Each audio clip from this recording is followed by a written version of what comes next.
तो देखिए, आज की वीडियो में हम लोग देखेंगे किडनी के बारे में, यानी एक्सक्रीटरी सिस्टम। अब एक्सक्रीटरी सिस्टम के अंदर हम लोग देखेंगे किडनी के बारे में, देखेंगे नेफ्रॉन के बारे में देंगे। यानी इस वीडियो के मतलब है कि हम लोग का शरीर में यूरिन का निर्माण कैसे होता है, यानी जिसे मूत्र बोलते हैं हम लोग। यूरिन यूरिन कैसे बनता है, उसमें क्या क्या पाए पाए जाते हैं, और यूरिन कैसे कैसे शरीर से निकलता है, वो सब हम लोग देखेंगे। तो सबसे पहले हम लोग यूरिन के यानी एक्सक्रीटरी सिस्टम यानी किडनी की इंट्रोडक्शन देखेंगे। तो देखिए यानी किडनी एक्सक्रीटरी सिस्टम यानी उत्सर्जन तंत्र, यानी शरीर से उत्सर्जन तंत्र। यह शरीर का उत्सर्जन तंत्र यानी एक्सक्रीटरी सिस्टम भी कहलाता है। जो हमारा शरीर में जितने भी सिक्रेशन होते हैं, जैसे वेस्ट प्रोडक्ट यानी किडनी के द्वारा, या मल हो गया या पसीना हो गया या सीवम होता है जो, तो ये सब उत्सर्जन जैसे होते हैं, तो एक्सक्रीटरी सिस्टम तो इसके अंदर आते हैं। देखिए, इससे एक्सक्रीटरी सिस्टम को उत्सर्जन तंत्र के नाम से भी जाना जाता है, जिसके द्वारा शरीर में उपस्थित मेटाबॉलिक अपशिष्ट पदार्थ जैसे सीरम, यूरिया, क्रिएटिन आदि शरीर से बाहर निकाला जाता है।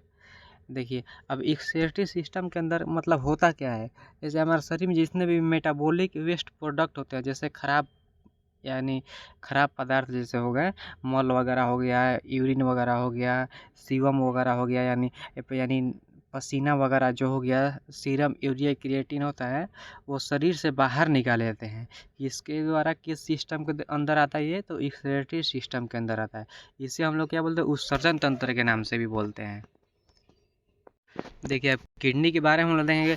2 किडनी यानी हमारे शरीर में कितनी किडनी होते हैं, तो 2 किडनी होते हैं। देखिए यहाँ पर 2 किडनी दर्शाया गया। अब 2 किडनी के बारे में हम लोग देखेंगे, शरीर में 2 किडनी कहाँ पे होता है, कैसे स्थित होता है, और किस साइड में स्थित होता है। तो देखिए, कह रहा है कि मानव शरीर में 2 किडनी पाए जाते हैं। यानी कितने किडनी पाए जाते हैं, 2 किडनी पाए जाते हैं, यानी 2 किडनी पाए जाते हैं, जो मध्यवर्ती रेखा यानी मिड लाइन के दाईं एवं बाईं, राइट एंड लेफ्ट साइड में स्थित है। यानी देखिए, हमारे शरीर में मिड लाइन क्या होता है, जैसे मान लीजिए हमारा शरीर का जो बीच वाला भाग होता है, जैसे बीचों बीच देखिए, तो बीचों बीच को राइट एंड लेफ्ट साइड स्थित होता है, यानी दोनों ओर स्थित होता है। देखिए कैसे, देखिए यहाँ पर हमारा शरीर हो गया। हम लोग का शरीर कहाँ से यहाँ तक हम लोग का ऐसे शरीर हो गया, यहाँ तक हम लोग का क्या हो गया, शरीर हो गया। अब इसके अंदर हम लोग देखेंगे, हम लोग का शरीर के सबसे यानी मिड यानी बीच वाला भाग, देखिए बीच वाला भाग ये हो गया, हम लोग का बीच वाला भाग ये हो गया, रीढ़ की हड्डी। अब इसके दोनों यानी राइट एवं लेफ्ट साइड में किडनी स्थित होता है। देखिए, ये हो गया राइट साइड, ये हो गया लेफ्ट साइड, यानी दोनों ओर किडनी स्थित होता है। जो मिड लाइन होता है, बीच में मिड लाइन जो होता है, इसके दोनों ओर किडनी क्या होते हैं, स्थित होते हैं। तो ये यही कह रहा है कि दोनों ओर किडनी स्थित होते हैं। अब देखिए आगे के वीडियो में ये कह रहा है कि जो हमारे शरीर में पोस्टीरियर एब्डोमिनल वाल होते हैं, यानी यह जो हमारे शरीर में एब्डोमिनल, यानी जो हमारे शरीर में एब्डोमिनल कैविटी होता है, उसके जो वाल होते हैं, यानी पोस्टीरियर जो आगे की ओर वाल होते हैं, यानी दीवाल जिसे हम लोग बोलते हैं भित्ति, तो दोनों तरफ both side of vertebra column, जो हमारे शरीर में वर्टेब्रा कॉलम होता है, जिसे हम लोग क्या बोलते हैं, रीढ़ की हड्डी, यानी रीढ़ की बोन, बैक बोन, तो उसके दोनों ओर पाया जाता है। अब पेरिटोनियम के पीछे, यानी पेरिटोनियम कैविटी जो होता है, यानी हमारे शरीर में जो पेरिटोनियम लेयर होता है, पेरिटोनियम के अंदर आता है, तो पेरिटोनियम के पीछे और डायफ्राम के नीचे स्थित होता है। डायफ्राम जो हमारे शरीर में होता है, मान लीजिए हमारा शरीर हो गया, अब यहाँ पर लंग्स हो गया, 2 लंग्स, अब यहाँ पर हम लोग का डायफ्राम हो गया। डायफ्राम ऐसे होता है, तो डायफ्राम के नीचे स्थित होता है। डायफ्राम जाहिर सी बात है कि डायफ्राम के नीचे स्थित होता है, और बीच में हो गया हम लोग का वर्टेब्रा कॉलम, तो वर्टेब्रा कॉलम के दोनों ओर किडनी स्थित होता है। हम लोग संरचना में देखे हैं, तो देखिए आगे की वीडियो में। देखिए, ये कह रहा है कि लॉन्गिट्यूडिनल सेक्शन यानी वृक्क, यानी किडनी, किडनी को हिंदी में क्या बोलते हैं, वृक्क। वृक्क की लंबवत कपाट देखने में टिश्यू की बने हुए 3 भाग दिखाई देते हैं। यानी वृक्क में कितने भाग दिखाई देते हैं, लंबवत काट मतलब लॉन्गिट्यूडिनल सेक्शन से देखने पर टिश्यू को बनी 3 भाग दिखाई देते हैं। पहला हो गया हम लोग का फाइबर कैप्सूल, दूसरा कॉर्टेक्स, तीसरा मेडुला। तो देखिए, फाइबर कैप्सूल और कॉर्टेक्स मेडुला कहाँ पे होते हैं, और ये क्या क्या होते हैं। ये जो 3 होते हैं, 3 में सबसे जो बाहरी भाग है हम लोग का भाई, बाहरी भाग जो बाहरी भाग है, इसे हम लोग क्या बोलते हैं, फाइबरस कैप्सूल यानी कैप्सूल, इसे हम लोग बोलेंगे कैप्सूल, ठीक है। और हम लोग को जो देखिए जो बीच वाला भाग है ये रेड रेड कलर का है, ऐसे आकार बन रहा है, एक यहाँ पर एक यहाँ पर, इसे हम लोग क्या बोलते हैं, इसे हम लोग मेडुला बोलते हैं, क्या बोलते हैं, मेडुला, मेडुला बोलते हैं, ठीक है। अब हम लोग का जो यहाँ पर, अब दोनों बीच में जो यहाँ पर एक सेक्शन बन रहा है, ठीक है, यहाँ पर खाली खाली जगह है, इसे हम लोग क्या बोलते हैं, कॉर्टेक्स बोलते हैं। जो यहाँ से यहाँ तक आ रहा है इसे कॉर्टेक्स बोलते हैं, क्या बोलते हैं, तो कॉर्टेक्स, इसे हम लोग कॉर्टेक्स बोलते हैं। अब देखिए फाइबर कैप्सूल क्या होता है, क्या से बने होते हैं, मेडुला क्या होता है, कॉर्टेक्स क्या होता है। अब देखिए तो ये फाइबरस कैप्सूल यानी तंतुमय संपुट, यह किडनी के चारों तरफ से घेरी हुई रचना होती है, यानी किडनी की चारों तरफ से घेरी हुई रहती है, यानी बाहरी परत होती है। इसका मुख्य कार्य होता है एक निश्चित आकृति में बनाए रखना, यानी एक निश्चित आकृति में बनाए रखना। किसका काम होता है भाई, तो फाइबर कैप्सूल का।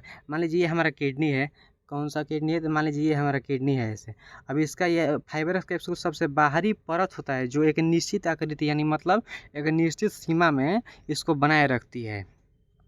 अब देखिए हम लोग का कॉर्टेक्स क्या है, यह ऊतक की बनी हुई लाल भूरे रंग की रेडिश ब्राउन की परत होती है जो हल्के, देखिए अब देखिए आगे की ओर देखेंगे हम लोग, यह ऊतकों की बनी हुई लाल भूरे रंग की परत है जो रेडिश ब्राउन की परत, जो रेडिश ब्राउन की परत होती है जो फाइबर्स कैप्सूल के नीचे पाए थे, यानी किसके नीचे पाए थे, तो फाइबर्स कैप्सूल जो हम लोग देखे हैं उसके नीचे क्या पाया जाता है, तो कॉर्टेक्स पाया जाता है। अब देखिए यह मेडुला, यह किडनी की सबसे भीतरी परत होती है, यानी इनर लेयर के नाम से जानता है, किसको क्या नाम से जानता है, तो मेडुला को भाई इनर लेयर के नाम से जानता है, जो कि कॉनिकल शेप्ड धारियों से मिलकर बनी होती है, जिसे हम लोग क्या बोलते हैं, रेनल पिरामिड बोलते हैं, जिसे क्या बोलते हैं, तो रेनल पिरामिड।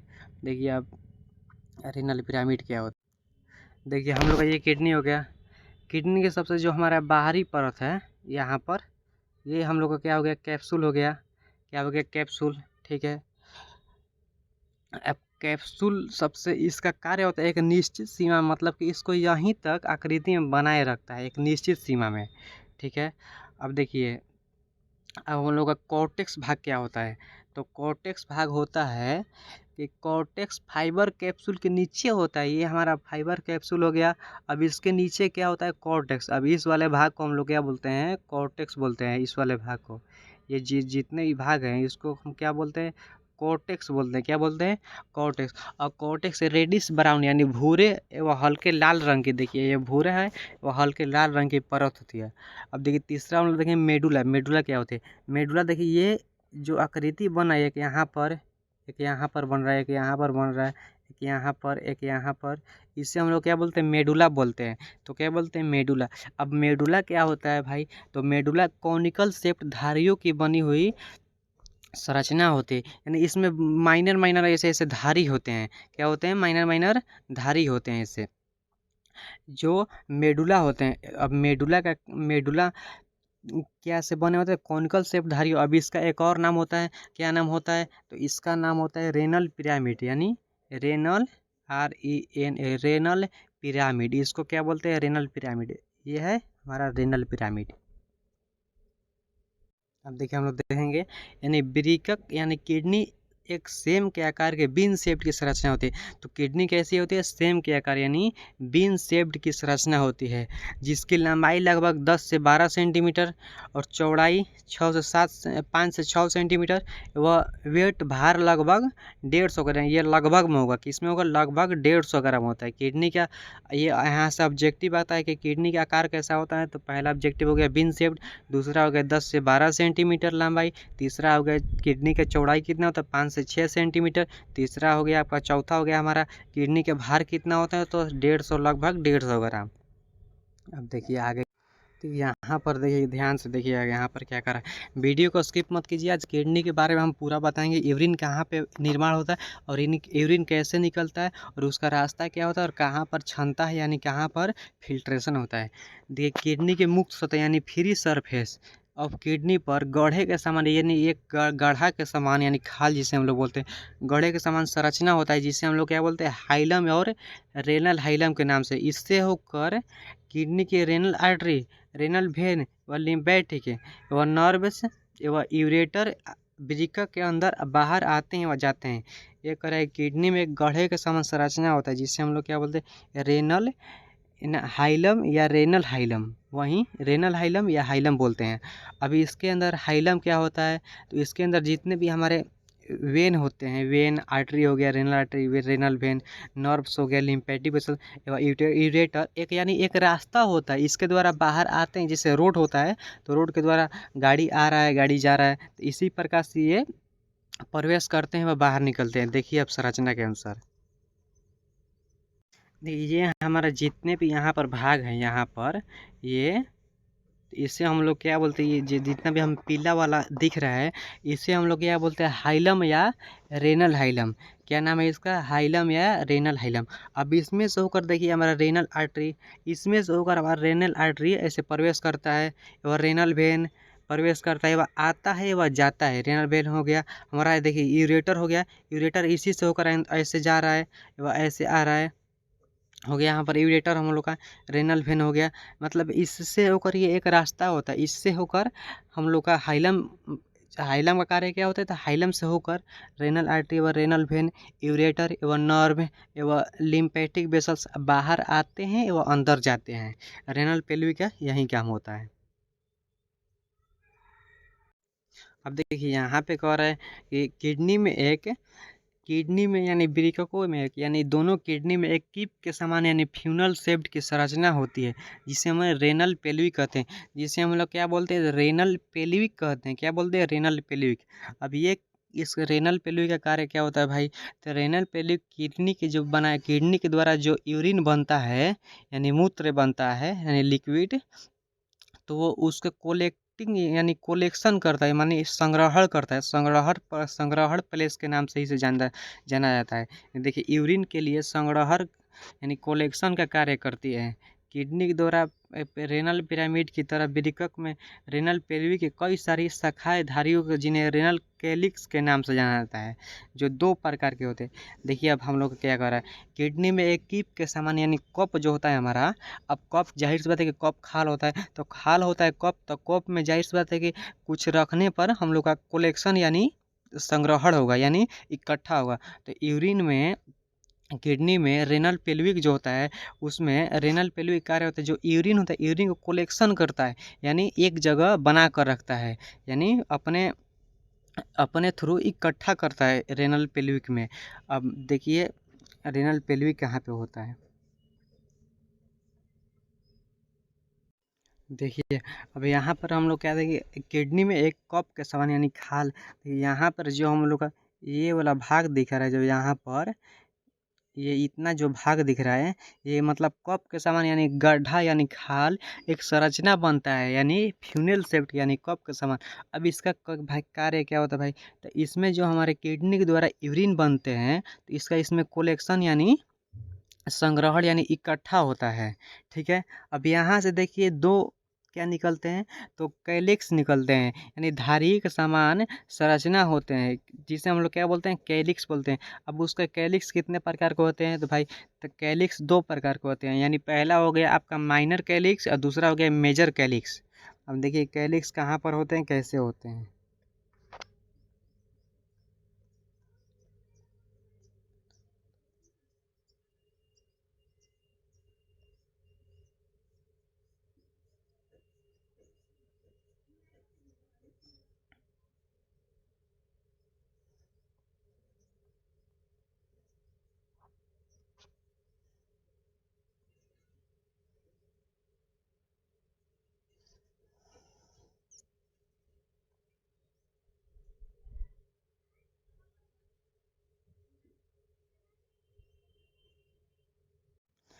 देखिए हम लोग का कैलिक्स होता है, यहाँ पर क्या होता है कैलिक्स, ये जो कैलिक्स हम लोग का ये दर्शाया गया है, यहाँ पर कैलिक्स होता है यानी एक कैलिक्स होता है, माइनर कैलिक्स होता है, दूसरा होता है हम लोग का मेजर कैलिक्स। यानी यहाँ पर एक होता है मेजर कैलिक्स और यहाँ पर होता है माइनर कैलिक्स। अब मेजर कैलिक्स और माइनर कैलिक्स का कार्य क्या होता है, जो रेनल पेल्विक में, यहाँ रेनल पेल्विक में हम लोग का जो यूरिन इकट्ठा होता है, तो यूरिन इकट्ठा पहले रेनल पेल्विक थ्रू कैलिक्स में जाता है, कैलिक्स थ्रू यूरेथ्रा में यूरेटस में आता है और यूरेटस के द्वारा शरीर से बाहर निकल जाता है। और यूरेटर के बाहर यूरिनरी ब्लैडर में आता है आपका, तब यूरेथ्रा में आता है। अब देखिए आगे अगले पॉइंट हम लोग पढ़ेंगे तो समझ में आएगा। देखिए ये कह रहा है कि minor minor calyx, minor renal calyx यानी माइनर कैलिक्स आपका हो गया एवं मेजर कैलिक्स हो गया। किडनी के द्वारा बनाया गया मूत्र यूरिन पहले माइनर कैलिक्स में आता है, तब उसके बाद मेजर कैलिक्स। यानी देखिए सबसे पहले किस में आता है, माइनर कैलिक्स में आता है। जो किडनी के द्वारा मूत्र बनते हैं, यानी किससे बनते हैं, नेफ्रॉन से जो मूत्र बनते हैं यूरिन, आपका पहले माइनर कैलिक्स में आता है, तब उसके बाद मेजर कैलिक्स में आता है। अब मेजर कैलिक्स से होकर रेनल पेल्विक में आता है, और रेनल पेल्विक से यूरेटर में भेज देता है। जब यूरेटर में आ गया आपका आप लोग का मूत्र, तो यूरेटर से किडनी से, यानी यूरेटर में आने का मतलब किडनी से यूरिन बाहर हो गया, और किडनी से यूरिन बाहर हो गया तो यूरिन फिर आएगा आपका, फिर आएगा यूरिन किस में आएगा, यूरिनरी ब्लैडर में, तब इसके द्वारा यूरेथ्रा के थ्रू शरीर से बाहर निकल जाएगा। देखिए अब अगले पॉइंट हम लोग देखेंगे नेफ्रॉन। यानी नेफ्रॉन क्या है, नेफ्रॉन वृक्क यानी किडनी कार्यात्मक इकाई होती है। मतलब कहने का मतलब एक छोटी सी फंक्शनल यूनिट होती है। यानी क्या होती है, छोटी सी यूनिट यानी इकाई होती है। एक लंबी नलिका होती है। क्या होता है, एक लंबी मतलब नलिका होती है, या एक सिरे पर बंद क्लोज तथा दूसरे सिरे पर बड़ी नलिका में खुली होती है, जिससे इस नलिका को संग्राही नलिका या कलेक्टिंग ट्यूब कहते हैं। नेफ्रॉन का एक सिरा बंद होता है। देखिए ये कह रहा है कि नेफ्रॉन किडनी का कार्यात्मक इकाई होता है। यानी नेफ्रॉन जो होता है किडनी का सबसे छोटा छोटा यानी सूक्ष्मदर्शी से देखने वाला पदार्थ होता है। यानी छोटा छोटा नेफ्रॉन होता है। यह एक लंबी नलिका होती है जो एक सिरे पर बंद होती है तथा दूसरी सिरे पर एक बड़ी नलिका में खुली होती है, जिसे कलेक्टिंग ट्यूब कहते हैं। देखिए संरचना में देखिए जो हमारा नेफ्रॉन है, नेफ्रॉन हम लोग कहाँ से कहाँ तक है, तो नेफ्रॉन हम लोग का देखिए नेफ्रॉन हम लोग का यहाँ से यहाँ तक नेफ्रॉन है, ठीक है। इसको हम लोग नेफ्रॉन बोलेंगे। अब नेफ्रॉन एक सिरा पर बंद होती है। देखिए यहाँ पर एक सिरा पर मान लीजिए यहाँ पर एक बंद सिरा है, यहाँ पर बंद होती है। अब दूसरी सिरा यहाँ पर जो है ये, तो ये कलेक्टिंग ट्यूब में आकर खुल रही, इसमें आकर खुलेगी, इसमें आकर खुले तो कलेक्टिंग ट्यूब में आकर खुल रही, ठीक है। इतने तक हम लोग समझ गए। अब देखिए आगे क्या कर रहा है, यह कर रहा है कि यह एक कप के समान प्यालेनुमा यानी प्याला जो होता है प्याले के आकार की रचना बनाता है। यानी कप शेप्ड की रचना बनाता है, जो बोमन कैप्सूल के नाम से जाना जाता है। इस बोमन कैप्सूल के अंदर आर्टियल देखिए इस बोमन के कैप्सूल के अंदर आर्टियल कैपिलरी का जाल नेटवर्क पाया है, जिसे हम लोग ग्लोमेरुलस कहते हैं। देखिए अब हम लोग समझेंगे ग्लोमेरुलस क्या है और बोमन कैप्सूल क्या है। देखिए जो हमारा नेफ्रॉन है, तो नेफ्रॉन के अंदर देखिए जो ये हमारा पीला वाला जो भाग है यहाँ से लेकर यहाँ तक, देखिए जो हमारा पीला वाला भाग बन रहा है केवल, इस पीले वाला भाग को हम लोग क्या बोलते हैं, तो बोमेन कैप्सूल के नाम से जानते हैं। किस नाम से जानते हैं, तो बोमेन कैप्सूल के नाम से जानते हैं, ठीक है। अब देखिए अब इसके अंदर जो यानी आर्टियल कैपिलरी जो हमारा कैपिलरी होता है महीन महीन, आर्टियल कैपिलरी यानी आर्टरी का जो आर्टरी होता है यानी धमनी, उसका जो कैपिलरी होता है एकदम महीन महीन गुच्छे में पाया जाता है। देखिए यहाँ पर गुच्छा है, रेड कलर के है, तो हम लोग रेड कलर दर्शा देते हैं। तो यहाँ पर गुच्छे में पाया था। देखिए यहाँ पर गुच्छे में पाया था। अब इसे हम लोग क्या बोलते हैं, तो इसे ग्लोमेरुलस के नाम से जानते हैं। कि किस नाम से जानते हैं इसे, तो इसे हम लोग ग्लोमेरुलस के नाम से जानते हैं। अब इतना तक आया समझ में। तो अगले पॉइंट हम लोग देखेंगे। तो यह कर है कि यह जाल बोमेन कैप्सूल की विस्तरण लेयर के द्वारा घिरा हुआ रहता है। ये जो जाल होता है यानी बोमेन कैप्सूल, अब जो वो जाल था यानी जिसे हम लोग क्या बोलते हैं, ग्लोमेरुलस, यानी बोमेन कैप्सूल के अंदर हम लोग का ग्लोमेरुलस होता है। ग्लोमेरुलस के अंदर बोमेन कैप्सूल नहीं, बोमेन कैप्सूल बाहर की ओर होती है, जबकि उसके अंदर की ओर क्या होता है, ग्लोमेरुलस होता है। तो यह जाल मतलब कौन सा जाल, ग्लोमेरुलस जाल। ग्लोमेरुलस बोमेन कैप्सूल के विस्तरण लेयर यानी बोमेन कैप्सूल के एक परत होता है, जिसे हम लोग क्या बोलते हैं, विस्तरण लेयर के द्वारा घिरा होता है, तथा बोमेन कैप्सूल की दूसरी परत पेराइटल लेयर के द्वारा घिरा होता है, जो शेष नलिकाओं में विलीन होते हैं। नेफ्रॉन के शेष भाग 3 सेंटीमीटर लंबा होता है, जो निम्न भागों में विभाजित किया गया। एक कह रहा है कि जो हमारा ग्लोमेरुलस होता है वो बोमेन कैप्सूल के विस्तरण लेयर के द्वारा घिरा होता है, तथा पेराइटल लेयर के तथा दूसरी लेयर पेराइटल लेयर के नाम से जानी जाती है, जो शेष नलिकाओं में विलीन हो जाती है, जो लगभग 3 सेंटीमीटर लंबा होता है। अब देखिए हम लोग संरचना में देखेंगे। देखिए ये कह रहा है कि जो हमारा ये बोमेन कैप्सूल है, हमारा बोमेन कैप्सूल यहाँ पर आ रहा है, इसका 2 परत होते हैं। देखिए आंतरिक परत ये हो गया, आंतरिक परत हम लोग का अंदर की हो गया कौन सा परत, विसरल लेयर, और बाहर की ओर कौन सा परत हो गया, ऐसे पेराइटल लेयर। तो ये पेराइटल लेयर अब यहाँ पर आ रहा है, यानी शेष नलिका में विलीन हो जाता है ये ऐसे। अब ये नलिका कितनी होते हैं, 3 नलिका हमारे होते हैं लगभग 3 सेंटीमीटर। कितने सेंटीमीटर होते हैं, लगभग 3 सेंटीमीटर। अब इस नलिका का देखिए कुछ निम्न भाग होते हैं, यानी इस नलिका का कुछ भाग होता है, यानी 3 भागों में से विभाजित किया गया है। देखिए कौन कौन। ये पहला हम लोग का कौन सा है, पीसीटी यानी प्रोक्सिमल कन्वोल्यूटेड ट्यूबुल। इसे हम लोग हिंदी में क्या बोलते हैं, पीसीटी, यानी पी यहाँ से हम लोग का सी निकल गया, यहाँ से टी निकल गया, यानी प्रोक्सिमल कन्वोल्यूटेड ट्यूबुल। अब इसे हम लोग क्या बोलते हैं, लूप ऑफ हेनेल। पहला हो गया प्रोक्सिमल कन्वोल्यूटेड ट्यूबुल यानी पीसीटी, दूसरा हो गया लूप ऑफ हेनेल, तीसरा हो गया डिजिटल कन्वर्टेड ट्यूबुल यानी डीसीटी, और चौथा गया आपका कलेक्टिंग ट्यूबुल। कौन सा चौथा हो गया, कलेक्टिंग ट्यूबुल।